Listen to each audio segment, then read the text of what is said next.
7 అయిపోయినాయి. 7 షార్ట్ కట్లో చెప్పాలంటే సూర్యతనయుడైన సావర్ణి అనే మనుధర్మరాజు యొక్క కథను, అతను 8వ మనువు, అతని చరిత్ర గురించి చెప్తున్న మార్కండేయ మహర్షి చెప్తున్నాడు. విష్ణు మంచి జాగ్రత్తగా వినండి. ఆ దేవి యొక్క అనుగ్రహంతో ఆ మన్వంతరాధికుడు అంటే మనుధర్మరాజు అతను ఇలా ఆ స్థితికి చేరుకున్నాడు. వినండి. సార్వశిష మన్వంతరంలో ఇదివరకు సురతుడు అనే రాజు ఉండేది. అతను చాలా ప్రజలను చాలా మంచిగా పరిపాలించేది. కానీ అతనుకు శత్రువులు తయారైనారు. అతని యొక్క సంపదను, ఐశ్వర్యాన్ని ఓర్వలేక, అతని మంచితనాన్ని ఓర్వలేక దుష్టులైన శత్రువులు, వాళ్ళు కొద్ది మంది ఉన్నా కూడా అతన్ని యుద్ధంలో ఓడించి తన స్థానానికి మాత్రమే పరిమితం చేశారు అని చెప్పాడు. ఇప్పుడు ఆ తర్వాత 8వది అమాత్యైః బలిభిః దుష్టైః దుర్బలస్య దురాత్మం పూషోబలం చాపహృతం తత్రాపి సపురేత. అంటే ఈ అమాత్యులు ఎవరైతే ఉన్నారో మంత్రులు, వాళ్ళు ఎట్లా ఉన్నారంటే బలిభిః బాగా బలవంతులు, తర్వాత దుష్టులు, మంత్రులందరూ బలవంతులు, దుష్టతత్వం ఉన్నవాళ్ళు. ఇట్లా దురాత్మకి వాళ్ళ ఆత్మ ఎలా ఉన్నదంటే దురాత్మ అంటే స్వార్థపరుడు అన్నట్టు. స్వార్థపరుడు. మహాత్ముడు నిస్వార్థపరుడు, బ్రాడ్ మైండ్. వీళ్ళు నేరో దురాత్మకి. దుర్బలస్య పూషః బలం అపహృతం. ఆ మొత్తం ఆ దుర్బలుని యొక్క, అంటే ఇప్పుడు రాజు ఏమైనాడు, దుర్బలుడైనాడు. ఎందుకంటే ఈ దుష్టులు, మంత్రులు అందరూ సహాయం చేయాల్సిన వాళ్ళు అందరూ దుష్టులై అతన్ని, దుర్బలుడైన అతని యొక్క కోశాన్ని, బలాన్ని అపహృతం, ఆ కోశ బలం, ధన బలాన్ని అంత ఎత్తుకపోయినారు. అప్పుడు ఆ సపురే అతని పట్టణంలో కూడా, అంటే ఇంతసేపు సామ్రాజ్యం చక్రవర్తి లాగా మొత్తం ప్రజలన్నీ, రాజ్యాలను పరిపాలిస్తే ఈ కూలా విద్వాంసులు అనేవాళ్ళు అతని మీద అటాక్ చేసి అతన్ని ఓడించి, వాళ్ళు చాలా తక్కువ మంది ఉన్నా కూడా ఓడించారు. ఎందుకంటే బాగా ఏమంటారు, వెనుక దెబ్బతీశారు. వాళ్ళందరూ వెనుక నుంచి దెబ్బతీసి అన్ని వైపుల నుంచి ఇతన్ని నమ్మిన వాళ్ళే మోసం చేసి అతని ప్లేస్కే లిమిట్ చేశారు. చేశాను అక్కడే ఇక అయిపోయింది ఇతన్ని అని. ఇంతసేపు ఉన్న మంత్రులు కూడా, వాళ్ళు కూడా ఎప్పుడు ఇతన్ని కొడదామా అని వేచి చూస్తున్న వీళ్ళు కూడా దురాత్ములు కాబట్టి అతని ధనబలాన్నంతా అపహరించారు తన స్వస్థానంలో కూడా అని. తర్వాత తతో నిర్భయా వ్యాజేన కృతస్వామ్య స భూపతి ఏకాకి అయం ఆరుహ్య జగామ గహనం బలం. అంత ఎత్తపోగానే ఈయన మృగయావ్యాజైన వేట అనే కారణంతో ఎక్కడి నుంచి వెళ్ళిపోవాలి. ఆయన చాలా దీంతో బాధపడి ఆ రాజు సురసుడు ఎవరిని నమ్మకుండా, నేను ఇక్కడి నుంచి రాజ్యం నుంచి బయటికి పోవాలి, మరి ఎట్లా పోవాలి, వేటకు వెళ్తున్నా అనే ఒక నెపంతో, వ్యాజం అంటే నెపం, మృగయా వ్యాజైన కృతస్వామ్య, దానికి అధికారం పోయింది, ఎవరి మాట వినిపించలేదు, కంట్రోల్ తప్పింది. అది కృతస్వామ్య సద్భూపతి, ఆ రాజు తన అధికారం కోల్పోయి ఏకాకి, ఒక్కడే, ఎవరిని పట్టుకోకుండా ఒక్కడే, అయం ఆరోగ్య, గుర్రం ఎక్కి, గహనం వనం, లోపల దట్టమైన అరణ్యంలోకి జగామ, వెళ్ళాడు. ఇక్కడికి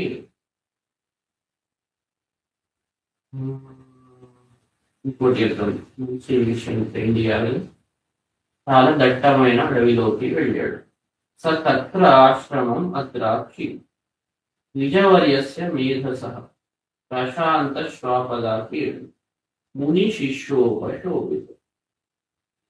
అక్కడ దట్టమైన అరణ్యంలో అతను వెళ్ళినప్పుడు అక్కడ ఒక ఆశ్రమం ద్విజవర్యస్య మేధసః, అంటే ఒక బ్రాహ్మణ సంస్కారవంతుడైన మేధసుడు అనే ఋషి, మేధా ఋషి యొక్క ఆశ్రమాన్ని, తత్ర ఆశ్రమం అద్రాక్షి చూశాడు.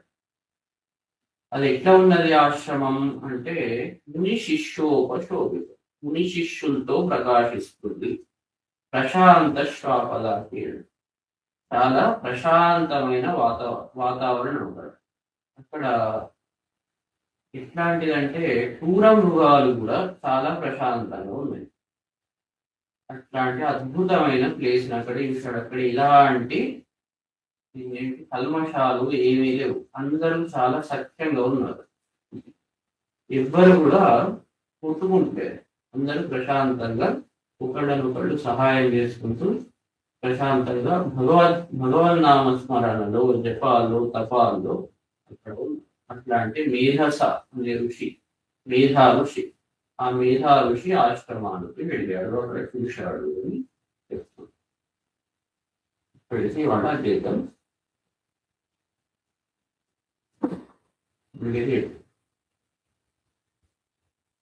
యాక్చువల్గా ప్యారల్ గా బాగా నడుస్తుంది కదా. రుద్రం కూడా ఒకటి ఉన్నది.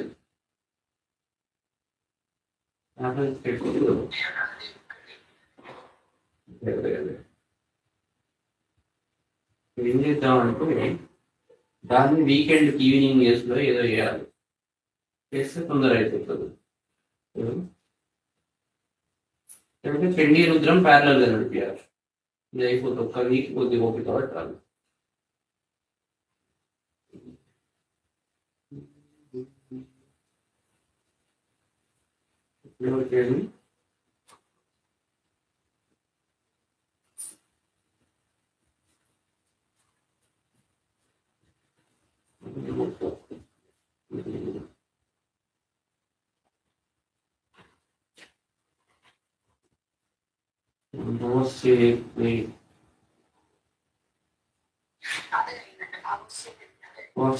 అయిపోయింది కదా.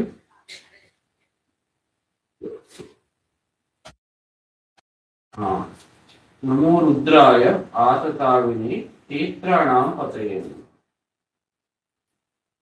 ఇది అయిపోయినట్టున్నది. ఆతతావిని అయిపోయింది. తర్వాత నమో రోహితాయ స్థపతయే వృక్షాణం పతయేది. తర్వాత మంత్రిణే వాణిజాయ కక్షాణం. రోహితాయ స్థపతయే వృక్షాణం పతయేది. రోహితాయ అంటే ఎర్రని రంగు కలిగిన వాడు అన్నట్టు. లోహిత వర్ణము, లోహిత శుక్ల కృష్ణవు అని అంటే విమర్శనా శక్తి కలిగిన వాడు అని. ఎర్రని రంగు దేనికి సింబాలిక్ అంటే దేవీ శక్తి, విమర్శనా శక్తి, ప్రకాశ విమర్శ.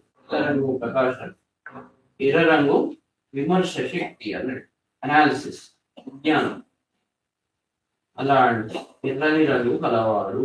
స్థపతయే, ఎర్రని రంగు ఉన్నప్పుడే స్థపతయే, లోకాలను స్థాపిస్తాడు. స్థపతి అంటే కట్టడాలు కట్టేవాడు అని, సృష్టి నిర్మాణం చేసేవాడు అని. విగ్రహాలను చూసేవాడిని స్థపతి అని, అంటే సృష్టి చేస్తున్నాడు. ఎప్పుడైతే ఎర్రని రంగు ఉంటుందో అంటే బ్రహ్మ కూడా రజోగుణం కదా, అందుకే సృష్టి చేయగలుగుతారు. రజోగుణం లేకుంటే సృష్టి చేయలేదు. కాంతతత్వంలో ఉంటే అంత లయం అవుతుంది. కాబట్టి ఇతను విమర్శనా శక్తితో అంటే దేవీ శక్తితో, విష్ణు శక్తితో అతను ఏం చేస్తున్నాడు అంటే లోకాలను రజోగుణంతో లోకాలను స్థాపిస్తున్నాడు, పుట్టిస్తున్నాడు అని. స్థపతయే వృక్షాణం పతయే, ఇది ఒకటి అయిపోయింది. రోహితాయ స్థపతయే, ఒక లింక్ ఉన్నది రెండింటి మధ్య. రోహితాయ కాబట్టే స్థపతయే అయినాడు. వృక్షాణం పతయే అంటే వృక్షాలకు అతను పతి, వృక్ష సంపదకు అతను పతి. మంత్రిని అంటే మననం చేయువాడను రక్షించేవాడు. తర్వాత వాణిజాయ, వాణిజ్యానికి సంబంధించిన వాళ్ళను అంటే వీళ్ళందరిలో ఆ రుద్రుడు ఉన్నాడు అన్నాడు. ఒకటేమో సృష్టి చేసేవాళ్ళను. తర్వాత సృష్టి చేసానికి ఏం కావాలి? వాళ్లకు తిండి కావాలి, బతకడానికి. తర్వాత వృక్షాణం పతయి, అంటే వాళ్ళు బతకడానికి ఏదైతే కావాలో అవన్నీ ఇచ్చే వృక్షాలు, దానికి పతయి. తర్వాత బతికి ఏం చేస్తారు అంటే మననం చేయాలి, అంటే విద్య నేర్చుకోవాలి. అందుకే మంత్రిని మననం చేసేవాడు, రక్షించేవాడు, వాళ్ళల్లో ఉండేవాడు. తర్వాత వాణిజాయ అంటే వర్తకం, బతకాలంటే కూడా ఆలోచించుకుంటూ ఉంటే కాదు కదా, మళ్ళీ సామాన్లు కావాలి కదా, వృక్షాలకు దానికి సంపద అది వస్తున్నది, పంట అది. అంటే వినియోగం, వినిమయం కావాలి కదా, వినియోగం, గివ్ అండ్ టేక్, ఎక్స్చేంజ్ కావాలి. కాబట్టి వాణిజ్యాయ, వాణిజ్యానికి సంబంధించిన వాడు. తర్వాత వాణిజ్యాయ కక్షాణం అంటే కక్ష అంటే ఒక రకంగా ప్లేస్, గృహం. ఆ గృహాలకు ఒక ఈ కక్షలో ఉండండి, ఒక ప్లేస్ అని ఉండడానికి కూడా ఒక ఇల్లు కావాలి కదా, కుదరిల్లు. కక్ష అంటే కుదరిల్లు, ఇల్లు అని. దానికి పతి అంటే ఒక రకంగా లైఫ్ సైకిల్ అంతా సృష్టి నుంచి స్థితి వరకు అంతా ఉండదు.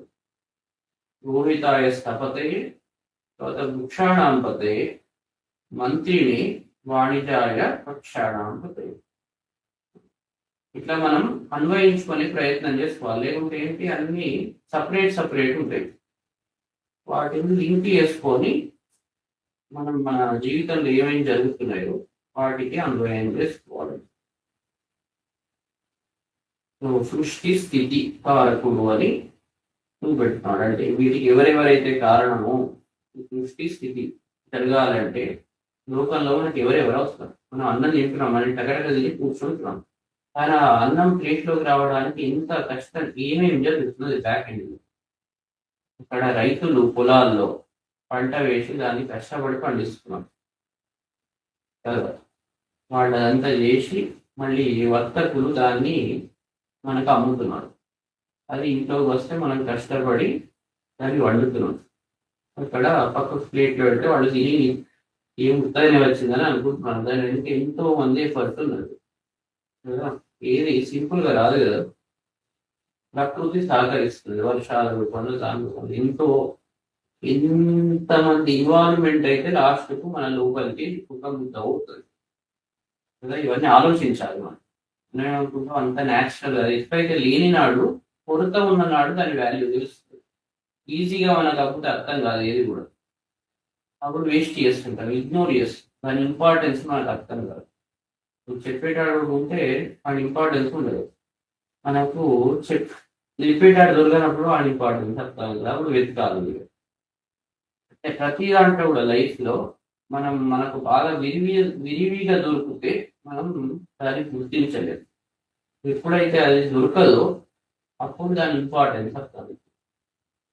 అదేవిధంగా ఇక్కడ మనకు జీవితంలో ఇట్లా బతుకుతున్నామంటే దీని వెనుక ఎంతమంది యొక్క అది ఉన్నది. అవన్నీ వాళ్ళందరిలో రుద్రుడు ఉన్నాడు, అంటే ఈశ్వరుడు సర్వవ్యాపి అని ఈ రుద్రుడు పెడుతుంది. ప్రతి వాళ్ళల్లో ఉన్నాడు.